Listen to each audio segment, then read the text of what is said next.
बिस्मिल्लाहिर्रहमानिर्रहीम। अस्सलाम वालेकुम नादरीन, आप यूट्यूब चैनल देख रहे हैं। मैं इमरान खान हूँ। नादरीन, जब खैबर पख्तूनख्वा में सैलाब आया था तो जो पंजाब की हुकूमत है या उनके हरकारे हैं, उन्होंने बहुत मजाक उड़ाया था और उन्होंने कहा जी कि ये गलत कर रहे हैं, इनसे कोई काम नहीं हो रहा, ये संभाल नहीं पाएंगे। यानी वो कुदरती आफत थी और कुदरती आफत ही होती है। हमने खैबर पख्तूनख्वा की जहाँ कमियाँ और कोताहियाँ थीं उनकी निशानदेही की, लेकिन जो पंजाब की हुकूमत है या उनके जो हरकारे हैं उन्होंने बाकायदा मजाक उड़ाया। और फिर हमने देखा जब पंजाब में सैलाब आया तो खैबर पख्तूनख्वा की हुकूमत ने कोई मजाक नहीं उड़ाया। अब सूरत हाल ये है कि पंजाब में लोग डूबे हुए हैं, पंजाब में लोगों को संभालने वाला कोई नहीं है। सिर्फ टिकटॉक्स बनाई जाती हैं, जाते हैं, चक्कर लगाते हैं, पिकनिक करते हैं, टिकटॉक बनाते हैं, खाना शाना खाते हैं, वापस आ जाते हैं। बल्कि इन्होंने इसको एक अपॉर्चुनिटी के तौर पे लिया कि ऐसी तस्वीरें और वीडियोस बन जाएं जो मुस्तकबिल की सियासत के काम आए। गरीब का बच्चा उठा लिया गोद में, उसके मुंह में पानी की बोतल डाल दी। गरीब का बच्चा उठा लिया, किसी को सेब पकड़ा दिया, किसी को केला पकड़ा दिया, किसी को लॉलीपॉप दे दिया। वैसे तो कौम को इन्होंने लॉलीपॉप ही दिया इतने लंबे अरसे से, हमेशा से इन खानदानों ने, तो दोबारा लॉलीपॉप ही दे रहे हैं कौम को, कौम के बच्चों को भी। तो इन्हें तो इसमें भी अपॉर्चुनिटी नजर आती है कि ऐसी वीडियोस, तस्वीर, स्लोमोस बन जाएंगे जिन्हें इस्तेमाल किया जाएगा। मैंने आपको पहले ही बता दिया है कि प्रोडक्शन पे काम हो रहा है, बाकायदा गाना लॉन्च किया जाएगा और नवाज शरीफ साहब को भी मैदान में उतारने की रिपोर्टें आ रही है कि शायद उन्हें भी आने वाले दिनों में इजाजत मिलने के बाद, क्योंकि उन्हें इजाजत लेनी पड़ती है अपने हर काम के लिए, तो अगर इजाजत मिली तो नवाज शरीफ साहब को भी मैदान में उतारा जाएगा।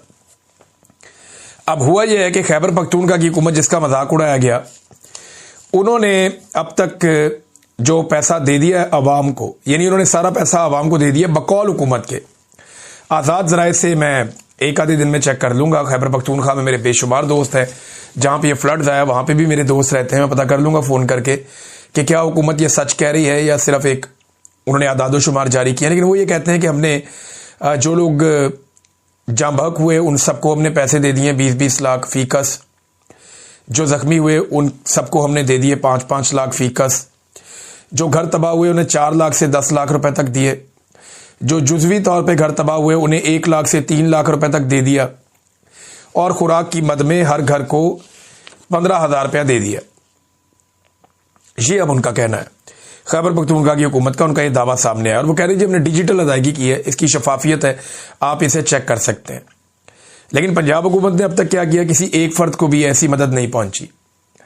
अभी तो किसानों का जो है वो आबियाना माफ होना चाहिए, ज़राई टैक्स माफ होना चाहिए, उनके तमाम बोर दोबारा करने चाहिए। जो जानवर बहुत बड़ी तादाद में लापता हो गए, मर गए, वो उन्हें वापस करने चाहिए, उन्हें लेकर देने चाहिए। जो लोग जाँ बहक हो गए उनका अलग मुआवजा है, जो लोग जख्मी हुए उनका अलग मुआवजा है, जिनके घर डूब गए, गिर गए, उनको कौन पैसे देगा, जो उनके घरों का सामान ज़ाया हो गया, अनाज ज़ाया हो गया, वो कौन करेगा, जो ज़मीनों पे खड़ी फसलें तबाह हो गई वो नुकसान कौन पूरा करेगा। गलत अजीबोगरीब तरीके से बंद तोड़ के इन्होंने लोगों को डबो दिया पकड़ के। फिर जो जो कुछ इन्होंने अवाम के साथ किया, उसके बाद अब किसान के साथ तो लंबा जुल्म हो रहा है। वो बेचारे ने बीज डालना है, खाद डालनी है, अपनी फसल के लिए दोबारा अपनी ज़मीन को तैयार करना है, वो कैसे करेगा। यानी हम सारे मिलकर अगर करें भी, एनजीओज भी करें, हम भी करें, तो हम मैक्सिमम 2 लाख 2.5 लाख एकड़ कर सकेंगे, इससे ज़्यादा क्या करेंगे हम। लेकिन जो तबाही हुई है ज़मीनों की, वो तो कोई 21 लाख एकड़ का रकबा है जो पानी में चला गया, और उसमें जो खेत और बागात हैं वो एक बड़ा हिस्सा है। तो ये तो हुकूमत को करना पड़ेगा, क्योंकि सारा पैसा हम तो हुकूमत को देते हैं टैक्सों में, हुकूमत को ये करना पड़ेगा। अभी तक खाना से इतना ये फराम नहीं कर पा रहे। बहरहाल बाकी जो तफसीलात आएंगी वो हम आपके साथ शेयर कर देंगे। लेकिन ये जो चीज़ें अभी तक मुझे पता चली, नंबर 1 ये है कि मरीम नवाज को उनसे भी बड़ा एक नौसरबाज टकर गया। वो एक वीडियो आपने देखी थी जहां पे टिकटॉक बन रही थी, एक टिकटॉक वीडियो है जिसमें एक बंदा सर नीचे करके जी अम्मी जी कर रहा है। वो अब जो टिकटॉकर नौसरबाज हैं उनसे भी बड़ा नौसरबाज निकल आया। वो कुछ सहाफियों ने तहकीकात की हैं, अहमद बड़ा हिस्सा बता रहे हैं कि ये बंदा जो है ये है ही नहीं कहीं, ये कहीं नहीं मिल रहा, किसी सैलाबी कैंप में नहीं है और ना ही ये सैलाब से मुतासरा है। ये बस अम्मी जी कह के वहां पे अपनी गुड्डी चढ़ा के और टिकटॉक बनवा के निकल गया। अब पता नहीं इसे पकड़ लिया है, गायब कर दिया है, कहीं चला गया है, कुछ समझ नहीं आ रही इस बंदे की, बंदा गया किधर। बहरहाल इसने एक अच्छी टिकटॉक बनवा दी थी वहां पे। पाकिस्तान पीपल्स पार्टी ने सैलाब के पेश नज़र जो सूबे में सियासी सरगर्मियां हैं वो सारी मुअत्तल करने का ऐलान कर दिया। अब देखिए, सियासी सरगर्मियां इन्होंने मुअत्तल कर दी, लेकिन पिकनिक मुअत्तल नहीं की इस पार्टी के लीडरों ने। जरदारी खानदान सारा का सारा इस वक्त मौजूद है चाइना में, और ये जा रहे हैं निजी परवाज़ों के ऊपर, पूरे पूरे जहाज़ लेकर। पहले वालिद साहब पहुंच गए, फिर बहन भाई पहुंच गए। तो इन्होंने तो कौम के माल को अपना ज़ाती माल समझा हुआ है, और चाइना के अंदर फुल प्रोटोकॉल में ये फिर रहे हैं। चाइनीज़ इनको फिलहाल अभी तक तो मुंह नहीं लगा रहे। अब 10 दिन एक मुल्क का सदर वहां पे रहेगा तो शायद दबाव पड़े और उस मुल्क का सदर मिलने के भी आ जाओ, मिल लो मुझे। लेकिन हालात बड़े पतले हैं। ये यहां सिंध के अंदर सैलाब आ रहा है और जरदारी का पूरा खानदान जो है वो चीन के दौरे पर निजी परवाज़ों से पहुंच गया है। तो ये इनकी इस वक्त दिलचस्पी है, और ये दिलचस्पी के इनके उमूर है। जाली हुकूमत मिले तो ऐसा ही होता है।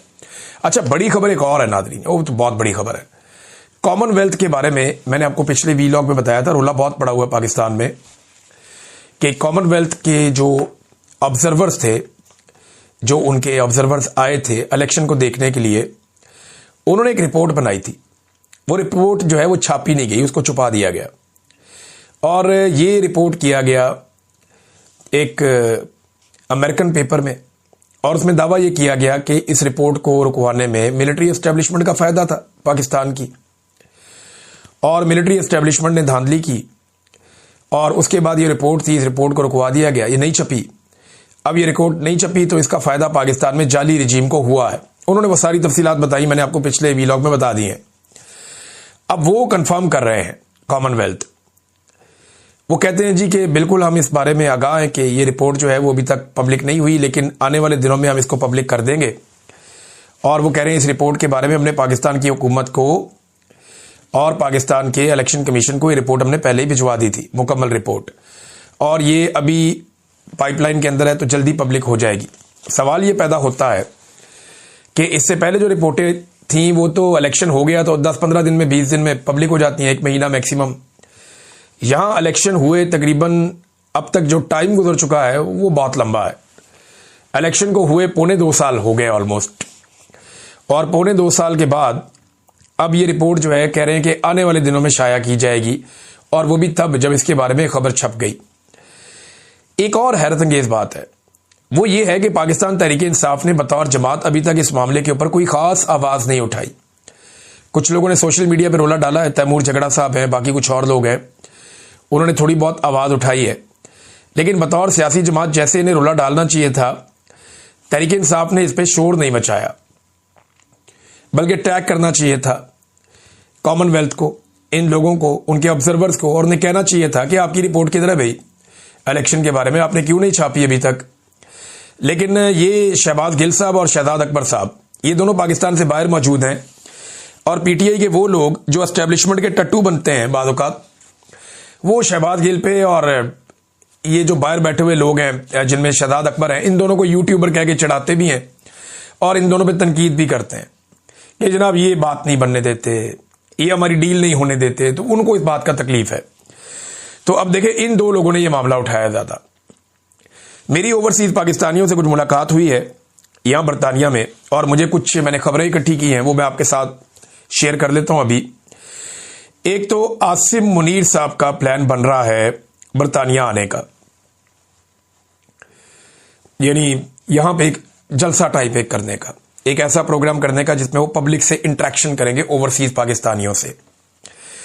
ये आसिम मुनीर साहब की एक मजबूरी है। देखें, 2 चीजें हैं जिससे वो बहुत दिक्कत होती है मिलिट्री एस्टेब्लिशमेंट को। एक, सोशल मीडिया से उसे कंट्रोल करने के लिए उन्होंने बहुत कोशिश की है, और पाकिस्तान तहरीक इंसाफ के सोशल मीडिया को बिलाखिर उन्होंने आपस में कुछ हद तक लड़ाया। बल्कि अब तहरीक इंसाफ का सोशल मीडिया बजाय इसके कि एस्टेब्लिशमेंट से लड़े, वो नॉर्मली आपस में लड़ते रहते हैं, और पीटीआई की चढ़ाई सोशल मीडिया पे करवा देगी, जैसे गंडापुर धमकियां लगाते हैं, बाकी लोग लगाते हैं, वो चलता रहता है। दूसरी जो प्रॉब्लम बड़ी है वो ओवरसीज पाकिस्तानियों से। तो आसिम मुनीर साहब की ख्वाहिश है, अमेरिका में भी उनकी मुलाकातें करवाई गई, ब्रसल्स के अंदर एक हॉस्टाइल इन्वायरमेंट में जो बातचीत हुई, जो चीजें हुई। अब उसमें साबिर शाकिर साहब ने एक चीज बताई अपने एक दोस्त से पूछकर कि आसिम मुनीर साहब ने तो यहां तक कहा कि you should slap on their faces, यानी बाहर जो लोग बात कर रहे हैं सोशल मीडिया पे, तो ऑडियंस को कहा कि आपको उनके चेहरों पे थप्पड़ मारने चाहिए। ये बड़ा अनफॉर्चुनेट है कि अगर ऐसी लैंग्वेज वो इस्तेमाल कर रहे हैं आर्मी चीफ होकर, ये नामुनासिब है। लेकिन साबिर शाकिर साहब ये क्लेम कर रहे थे कि बिल्कुल ऐसी बात की थी। अब बरतानिया में आसिम मुनीर साहब का प्रोग्राम होगा कैसे, अभी तक कंफर्मेशन नहीं है, लेकिन तैयारियां जो है वो लीक हुई हैं। नंबर 1, कोशिश की जा रही है कि एम्बेसी के सारे बंदे वहां पे बुलाए जाएंगे, PMLN के जितने वर्कर हैं यहां बरतानिया में उन सबको इकट्ठा किया जाएगा, और मैक्सिमम लोगों को, खासतौर पे जो गरीब लोग हैं उन्हें इकट्ठा किया जाएगा। एक एक बंदे की स्क्रूटनी की जाएगी और उसको जिम्मेदार बनाया जाएगा कि वहां पे कोई ऐसी बात ना हो जिससे आर्मी चीफ की दिल आजारी हो या वो परेशान हो। फिर पाकिस्तान से बंदे आएंगे, उसके बाद जो यूरोप के अंदर जो आजमूदा बंदे हैं वो भी बुलाए जाएंगे, और इस तरह लंदन में, बरतानिया में आसिम मुनीर साहब का एक प्रोग्राम डिजाइन किया जाएगा। इसकी तैयारियां हो रही हैं। अब ये तैयारियां करके 400-500 बंदा शायद इकट्ठा कर ले, मे बी हो सकता है कर भी ले। पाकिस्तान के अंदर भी एक PMLN का प्रोग्राम था, काफ लीग के और नून लीग के बंदे आए थे बहुत बड़ी तादाद में। कईयों को टिकट देके बाहर से बुलाया गया था कि ये इन्वेस्टर्स हैं, ये आ रहे हैं। 1 रुपए की इन्वेस्टमेंट वो नहीं लेकर आए पाकिस्तान में। जिन्हें इन्वेस्टर्स कह के बुलाया गया वो बेचारा कोई टैक्सी ड्राइवर है, कोई और काम करता है, वो मेहनत मजदूरी करते हैं बाहर मुल्कों में, उनको बुला लिया इन्वेस्टर बना के। फिर जब बंदे कम पड़ गए तो वहां पाकिस्तान से बंदे पकड़ के बैठा लिए कि जनाब ये सारे ओवरसीज हैं। आर्मी चीफ ने जाके वो सियासी जलसे से खिताब भी कर लिया। अब यहां पे भी इसी तरह एक सियासी जमातों का जलसा इकट्ठा किया जा रहा है जिससे आर्मी चीफ खिताब करेंगे, मगर ओवरसीज पाकिस्तानियों ने इसके लिए एक प्लानिंग की है। अब मैं आपको डिस्क्लोज नहीं करूंगा, लेकिन ओवरसीज पाकिस्तानी बड़े पैमाने पे वहां बाहर एहतजाज करने आएंगे, और वो इस तरीके से एहतजाज कर रहे हैं, और कुछ हिकमत अमली उन्होंने ऐसी बनाई है कि जो पाकिस्तान में उनकी फैमिलीज को परेशान किया जाता है वो ये रजीम नहीं कर पाएगा। इनके लिए वो करना मुमकिन नहीं होगा। बकौल ओवरसीज पाकिस्तानियों को उन्होंने अच्छा बंदोबस्त किया इस मरतबा।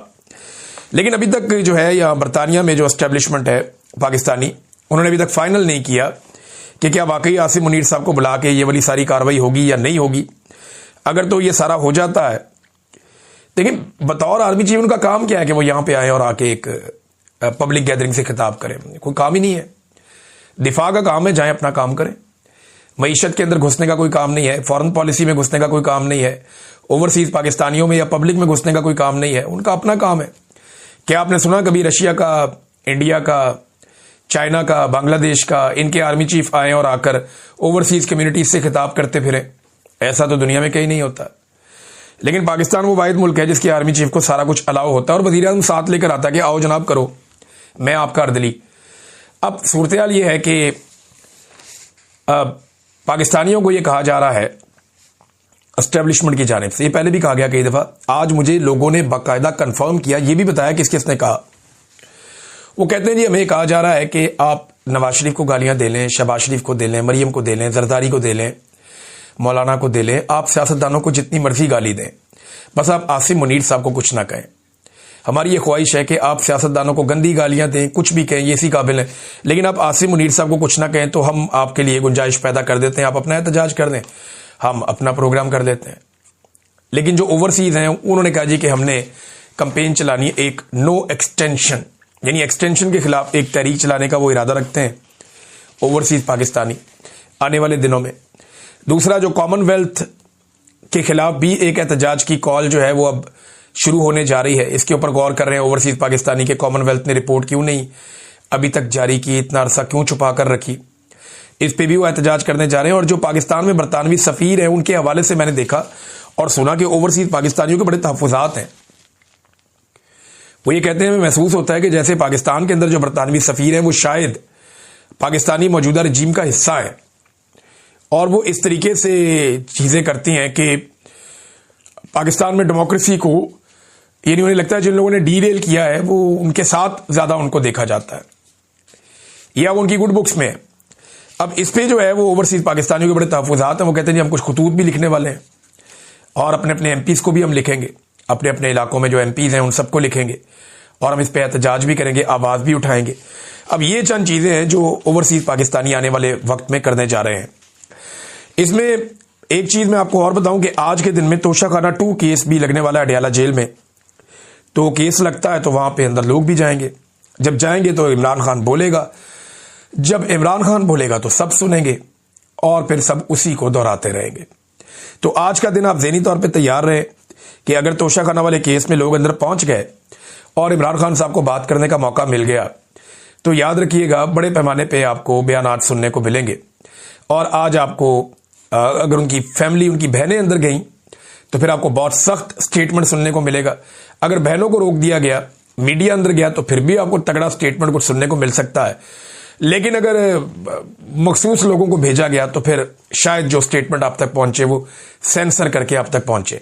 लेकिन उम्मीद यह है क्योंकि अदालत वाला दिन है तो लोग चले जाएंगे अंदर, जाके वो बात कर पाएंगे, सुन भी पाएंगे इमरान खान साहब की बात। तो देखना यह है कि इस पे इमरान खान साहब क्या रिएक्शन देते हैं और किस तरह की बात करते हैं। नादरीन, मौजूदा हुकूमत ने, अभी मैं आपको बताया ना कि शहबाज राणा साहब के खिलाफ भी एक इंतकामी कार्रवाई शुरू कर दी गई है, तो खबर जरा उनकी ले लें। अब जब तक वो निशाना बनते रहेंगे, उनकी खबरें जो हैं बड़ी इंपॉर्टेंट रहेंगी हमारे लिए। वो बताते हैं मौजूदा हुकूमत ने पिछले 31 दिनों में लगभग 1733 अरब रुपए का नया कर्जा लिया है। 1733 अरब रुपए का कर्जा लिया 31 दिनों में, एक महीने में 1733 अरब रुपए। इसको अगर आप डिवाइड करें ना 31 के ऊपर 1733 को, तो ये लगभग 56 अरब रुपए से ज्यादा बनता है रोजाना। अब मुझे आप बताएं 56 अरब रुपए कितने होते हैं? 100 करोड़ का 1 अरब होता है, 100 करोड़ का 1 अरब होता है। और 56 अरब रुपए ये रोजाना खर्च कर रहे हैं। ये 56 अरब रुपए रोजाना किसके ऊपर खर्च कर रहे हैं? क्या किसी को खाना खिला रहे हैं? नहीं। क्या कोई पनाहगाहें चला रहे हैं? नहीं। क्या कोई दस्तरखान चला रहे हैं? नहीं। क्या ये लोगों का मुफ्त इलाज कर रहे हैं हेल्थ कार्ड के जरिए से? नहीं। क्या कोई नई सड़कें बन रही हैं? नहीं। क्या कोई नए डैम्स बन रहे हैं? बिल्कुल नहीं। क्या कोई नए प्रोजेक्ट्स बन रहे हैं? बिल्कुल नहीं। क्या कुछ अस्पताल नए बनाए जा रहे हैं? हमें कोई नजर नहीं आ रहे। क्या स्कूल बन रहे हैं जो पहले वाले हैं वो प्राइवेटाइज हो गए? क्या नई यूनिवर्सिटीज बन रही हैं? बिल्कुल नहीं बन रही। क्या पाकिस्तान के अंदर ये सरमाया लगाया जा रहा है? पाकिस्तान से तो लोग अपना सरमाया निकाल कर लेकर जा रहे हैं। तो ये पैसा जा कहां रहा है रोजाना की बुनियाद पे? किसकी जेब में जा रहा है? कौन ये पैसा खा रहा है? किसी को कोई पता नहीं है। ये बड़ा अनफॉर्चुनेट है कि हम हिसाब नहीं कर सकते कि रोजाना हमारा पैसा निकालकर कौन ले जाता है और कहां खर्च कर देता है। तैमूर झगड़ा साहब ने नादरीन जो मामला उठाया था कि मेरे जो प्रिजाइडिंग ऑफिसर हैं और जो मेरे रिटर्निंग ऑफिसर हैं, इनकी जरा इंक्वायरी तो करें, इन्होंने मेरा रिजल्ट कैसे जाली जारी कर दिया।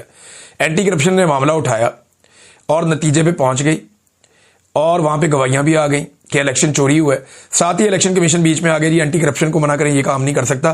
खैबर पख्तूनख्वा की हुकूमत को कह दिया।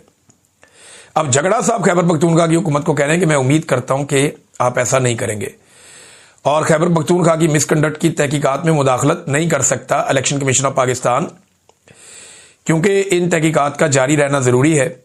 इससे भी ज्यादा अहम यह है कि खैबर पख्तूनख्वा हुकूमत अब इंक्वायरी एक्ट के तहत इलेक्शन में धांधली की तहकीकात शुरू कर दे, क्योंकि कॉमनवेल्थ की रिपोर्ट वाला मामला भी सामने आ गया जिसमें तस्दीक हो चुकी है। ये वो कह रहे हैं। तो इलेक्शन कमीशन चाहता है कि तैमूर झगड़ा एमपीए ना बने, क्योंकि अली अमीन गंडापुर साहब को यह लगता है कि अगर वो एमपीए बन गए तो शायद वो वजीर आला भी बन सकते हैं। उनकी इतनी सख्त है और इसीलिए उन्हें सूबाई असम्बली का इलेक्शन हरवाया भी गया है। सहाफी फहीम अख्तर साहब ने फरमाया कि इमरान खान ने पार्टी के अहम अरकान के अलावा गंडापुर साहब को भी ये हदायत की थी खुसूसी तौर पे कि वो अहम पेशियों पर अदालत में जरूर आया करें, मगर यहां पे भी हुकूमत उली हुई और इमरान खान साहब की अहम पेशियों पर गंडापुर साहब अदालत में नहीं आते। एक और चीज है नादरीन, पाकिस्तान जो है वो भारत से मैच हार गया है, मुकाबला ही खत्म हो गया। मोहसिन नकवी ने पाकिस्तान की क्रिकेट का बेड़ा गर्क करके रख दिया है, सारी पर्चियां बीच में डालनी है, फिटनेस लेवल ही कोई नहीं है। इंडिया के प्लेयर खड़े होते हैं, उनकी बॉडी लैंग्वेज, उनका फिटनेस लेवल वो कुछ और है। आपके प्लेयर्स का फिटनेस लेवल, उनकी बॉडी लैंग्वेज वो कुछ और है। यानी हम तुक्के से मैच जीतते हैं, तुक्का लग जाए, मारते रहे जीत गए, कोई एक कथा चल गया जीत गए। आपकी टीम के अंदर वो स्पिरिट ही नहीं है, वो टीम ही नहीं है, वो ऐसा लगता ही नहीं है, एक यूनिट की तरह खेलते ही नहीं। जबकि अगर आप इंडियन टीम को देखें तो उनके पास एक बेहतरीन कम्बिनेशन है, वो दुनिया की टॉप की टीम है। तो हर शोबे में पाकिस्तान नीचे जा रहा है। जो मोहसिन नकवी ने किया पाकिस्तान की दाखिली उमूर के साथ, कि आज पाकिस्तान का कोई हिस्सा महफूज नहीं है। वही पाकिस्तान की क्रिकेट के साथ किया कि पाकिस्तान की क्रिकेट टीम आज किसी भी टीम से महफूज नहीं है। हम अभी बांग्लादेश और वेस्ट इंडीज जैसी कमजोर टीमों से बुरी तरह मैचेस हारे हैं। बहरहाल मैंने तो मोहसिन नकवी की वजह से क्रिकेट का बाइकआउट किया था। शुक्र है मैंने ये मैच देखा नहीं, बल्कि खबर में पढ़ा कि पाकिस्तान हार गया और बहुत बुरी तरह हार गया। ये हालात। अब तक के लिए इतना ही। अपना ख्याल रखिएगा, अपने इस चैनल का भी। अल्लाह हाफिज।